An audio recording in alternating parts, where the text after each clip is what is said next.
Kembali lagi di Generasi Mecin, ngebahas debat capres yang pertama, isu HAM, hukum, terorisme, dan korupsi. Sedikit yang sangat menyayangkan, isu yang paling sensitif seputar HAM, masalah 98, dan juga kasus Novel Baswedan. Ini irisannya bahkan Novel Baswedan ada HAM, ada hukum, dan ada korupsi di situ ya. Tidak dibahas. Kenapa? Apakah masing-masing punya kartu truf soal dua kasus tadi? Kita mau nanya nih sama dari dua kubu nih. Nes, saya nggak dua hal sensitif yang orang pengen tahu itu justru nggak dibahas. Sayang banget ya. Karena sebenarnya itu semua menunggu kan. Ya. Karena semua orang punya catatan bahwa catatan Novel Baswedan penganiayaan terhadap beliau di pemerintahan Pak Jokowi. Bahwa 98 Pak Prabowo diduga ada di situ ceritanya. Gitu kan. Meskipun pengadilan tentu belum ada. Pasti kan Antoni bilang kan belum ada pengadilan. Gue udah tahu pasti jawabnya gitu. Dua-duanya punya. Mungkin sayang kemarin itu nggak dibahas. Karena mungkin ada beberapa hal yang masyarakat mau dengar kan.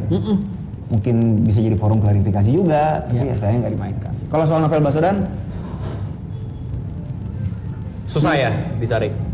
Nggak, jadi gini, Novel Baswedan sekarang timnya masih terbentuk lagi nih. Aduh, tim tambahan, gimmick politik doang. Ya, tim tambahan lagi dibentuk lagi nih. Jadi gini, di Republik ini banyak orang yang melawan korupsi terdapat penganiayaan.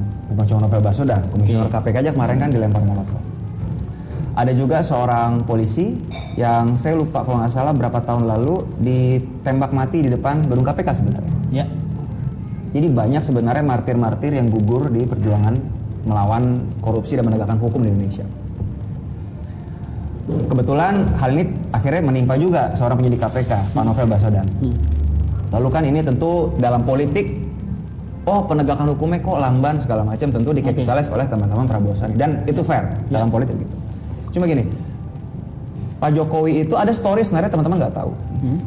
Begitu Pak Novel Baswedan kena penganiayaan, Pak Presiden sendiri mengirimkan tim dokter kepresidenan untuk memeriksa Pak Novel Baswedan. Jadi nggak pakai konferensi pers lama-lama gitu, langsung kirim gitu ya.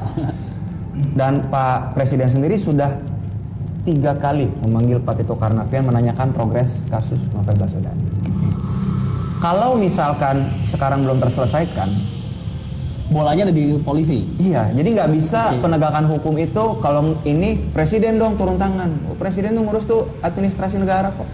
Bukan bicara penegakan hukum, dia nggak menyidik, dia nggak apa, yang mengerjakan itu Polri kan. Dan Polri melakukan progres sebenarnya. Ada progres. Kalau misalkan nggak ada progres ya mulai dibentuk tim gabungan. Dan kita harap ya siapapun itu periode berikut ya kasusnya Novel bisa terungkap. Tapi itulah, jadi di Republik kita jangan sampai kita jadi gini. Menurut saya nggak fair juga sejujurnya. Saya harus bicara fair. Nggak fair juga adalah semua energi Polri itu difokuskan kepada satu orang, Novel Baswedan, dengan segala hormat. Karena pekerjaan Polri ini juga banyak gitu. Jadi jangan sampai kita tersita cuma hanya seorang Novel Baswedan. Meskipun itu kasus yang besar dalam negara ini kan. Karena dia itu adalah simbol orang yang berani melawan korupsi. Justru karena simbol dia besar, makanya dia diserang oleh kekuatan yang kita nggak tahu. Dengan pertanyaan yang sama, sayang sekali dua isu tadi nggak dibahas di debat capres. Kalau soal isu HAM itu kan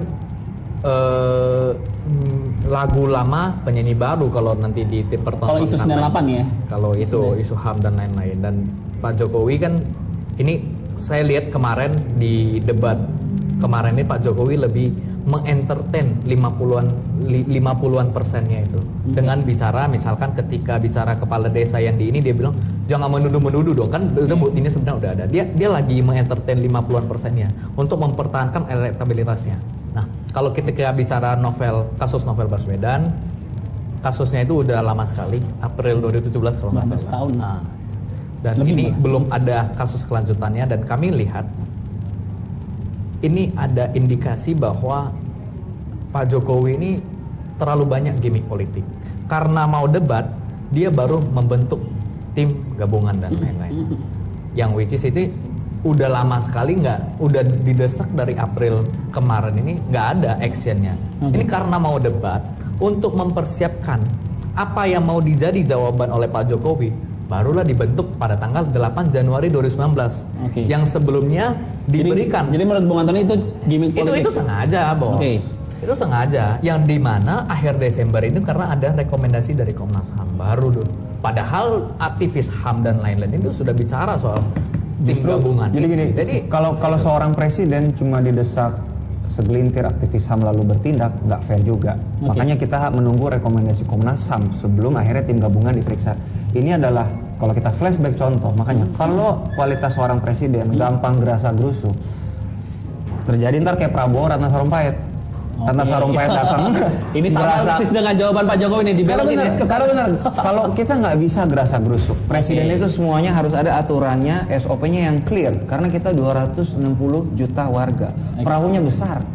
Nggak bisa tiba-tiba, wah itu pulau asik, yuk kita main gerasa gerusuk. Ini kapal bisa goyang bos, nyangkut di karang. Harus kita pastikan sebelum mau ke sana kirim dulu perahu kecil, cek ada karang atau enggak. Nggak bisa gerasa gerusuk, nanti Ratna Sarumpait. Makanya beda konteks antara Novel dan Ratna. Ketika ini Novel ini itu penyidik KPK yang memang harus dijaga dirinya, jaga hak asasinya. Ketika Mbak Ratna ini kan ini kasusnya berbeda. Kami didatangin oleh Mbak Ratna, dicurhatin saya gini dan lain-lain. Ya Pak Prabowo ini bukan penguasa, Mas Patra. Pak Prabowo nyapres. Makanya mental penguasa harus ada dong. Begini, beda. Bukan milik Insya Allah nanti 17 April 2019 dilantik Oktober. Nah, tapi Pak Prabowo ini kan sedang ikhtiar. Memang belum ada pegang kekuasaan, jadi nggak bisa dong nelpon Pak Tito, nelpon dicek ini barang, kan nggak bisa. Partai besar di DPR, suruh aja Gerindra di Komisi 3, telepon Pak Polri, bisa, atau Anda visum sebelum press conference. Pak Prabowo ini kan gimana ya, terlalu baik ya. Kita lihat aja lah dari debat kemarin, dari konteks debat kemarin ini Pak Prabowo ini terlalu baik. Saya kemarin nobar di SCBD.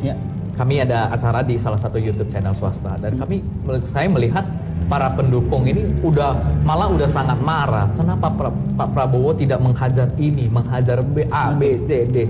Salah satu contoh begini, Pak Jokowi katanya tidak menggunakan uang waktu mencalonkan di Pilgub DKI 2012. Ya iyalah, bukan uang dia, uangnya Pak Prabowo dan Pak Hasim dan Gerindra kok. Saat itu. Jadi gimana ya, Mas Patra ya? Makanya saya mengajak, ini kita generasi milenial, insya Allah juga kalangan intelektual, kami mengajak seluruh generasi milenial yang masih menjadi swing voters ini bisa melihat lebih utuh konteks debat dan lain-lain.